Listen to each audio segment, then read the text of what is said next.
What's up, everybody? Welcome back. Hope everybody's having a great day or night whenever you're watching this. The Atlanta Hawks just pulled off a 14-point comeback in the second half of a very, very competitive playing game against the Cleveland Cavaliers.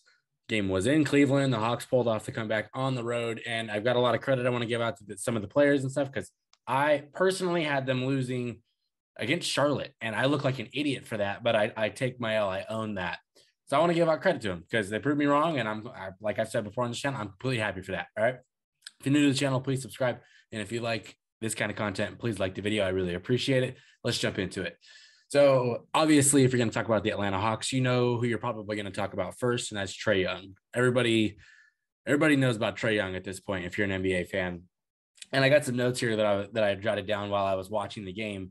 First half, he wasn't as aggressive. He was settling for threes, and as a result, they're off balance, they're tough shots, and he's not in rhythm. So the team gets down by 14 points. It happens.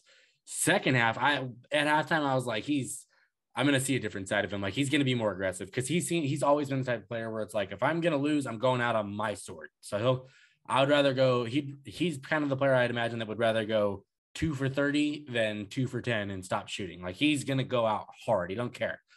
And so basically one of the notes I had is like the Cavs' entire defense was basically set up to try and stop Trae Young, and it still did not matter. He scorched it anyway in the second half.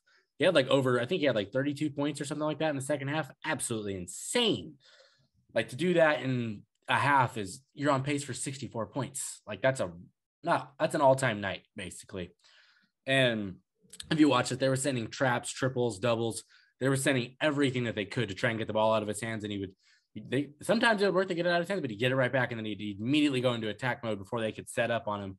I give him a lot of credit for like understanding what was coming at him, and that he had to think faster, he had to react faster, and he had to read it faster because he did a great job at it. And another thing that I noticed, like, as he always does, but he did a magnificent job of like getting others involved while he was trying to get his own rhythm. There was a point in the game where he hit a couple threes, but then the next possession he comes down, dishes it for a dunk. He just does a great job setting up. He had a pass where he literally, like, top of the key, like, through the legs, dimes it to Onyeka Okongwu, who unfortunately traveled. But I was just like, whoa, like, splitting a double team through the leg, like, that's a nasty pass. I don't know if people actually caught that, but that's how I thought it looked. And then probably my favorite play of the entire game, the dude hit a nasty crossover on Caris LeVert, basically steps back into the logo and splashes a three in crunch time in the fourth quarter and shimmies on the logo, as Trae Young is known to do. That's just peak Trae Young. That is everything he is about. Like, I love it. It's so dope. And I think the thing that, like, I've noticed with him now, he's in that echelon now where if he's on the floor, you have a chance no matter who else is out there with him. And that's what superstar players do. It's kind of how that goes. And then another thing that I noticed with him, like, reading the defense and stuff like that, his turnovers. What was his turnovers? Okay, he had 4 turnovers, but not especially in the second half, there was not that many from what I remember, and they weren't live ball turnovers. Like, live ball turnovers are the worst because that means the other team's going the other way with it immediately, and probably in a fast break transition, some sort of mismatch is coming down the floor. He didn't really have a lot of those, and that's just being smart with the ball and making the right choices. And I think you need your all-star superstar point guard to do that in these big games where your season's on the line, and he did it. The dude's an absolute monster, okay? And this is my favorite stat that I got right here. I saw it. ESPN put it up on the screen or whatever. Trae Young scored or assisted on more points in the second half than the Cavs scored in that same second half. There was like 30 seconds when that happened, so I don't know if maybe it changed or whatnot, but it was like 42-38. That's crazy. The dude outproduced an entire team. Remarkable. Absolutely remarkable. But while Trae Young was amazing and had a dominant second half, this was a team effort, though. It wasn't just him out there. Obviously, he makes the big plays and everything like that, but they needed a lot of help in order to win this game because it's a tough environment. The Cavs are playing for their first playoff berth in a few years. The fan base is ready for it. Like, it's a tough environment. The team is, like, putting everything. Obviously, they're not going to go down easy, so it's a tough game. So the other guys that I liked in this game, I got 4 of them. 4 other guys that I really liked. Clint Capella was going to be on this list, but he got hurt. Didn't even get to finish the game. I think he got hurt in the first half, or was it the second half? It was early in the second or late in the first. I do not remember. But Clint Capella would have been on there. That movie, he was a monster on the boards from the time he was in there. But the guys that I had, Kevin Huerter, timely threes, and then he made possibly the biggest defensive play of the game, or transition defensive play of the game, where he Lauri Markkanen stole a pass with like 20, 25 seconds left or something like that, and then went to pass it to probably Garland or LeVert like they were doing all game. And Huerter read that, jumped the lane, stole it back. And then they get it to Trae Young, who gets free throws. Now you're up by 5.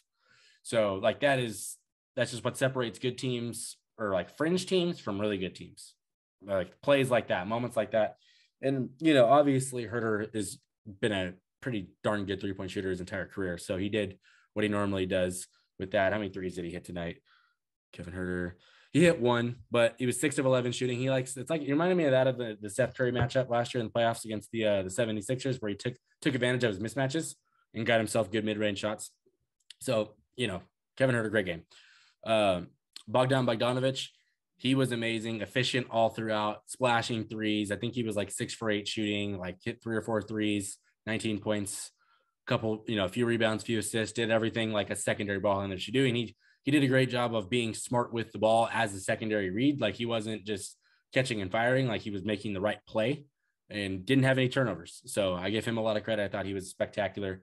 DeLon Wright, unsung hero though. He's unsung because that man I'm not going to say he put a masterclass on, but he made Darius Garland work his tail off for absolutely everything in that second half. And credit to Nate McMillan for making that adjustment to switching that out there to put somebody else that can actually stick with Darius Garland out there, because Darius Garland's a great player. But DeLon Wright played amazing defense. Like you can't really ask for much more than what he did. I thought he was fantastic. Not much others like stat sheet stuff or anything like that, but he was put out there to do a job and he did his job. And it's one of the hardest jobs to do, and that's stopping Darius Garland. So he did a fantastic job at that. I thought last guy I got here, Onyeka Okongwu, Clint Capella goes down. That's your best rebounder. John Collins is already not playing, not very deep at that point, in the bigs category. So Onyeka Okongwu, young guy that you drafted very high a couple years ago. It was like 2 years ago. It doesn't matter. A couple years ago, whatever it was.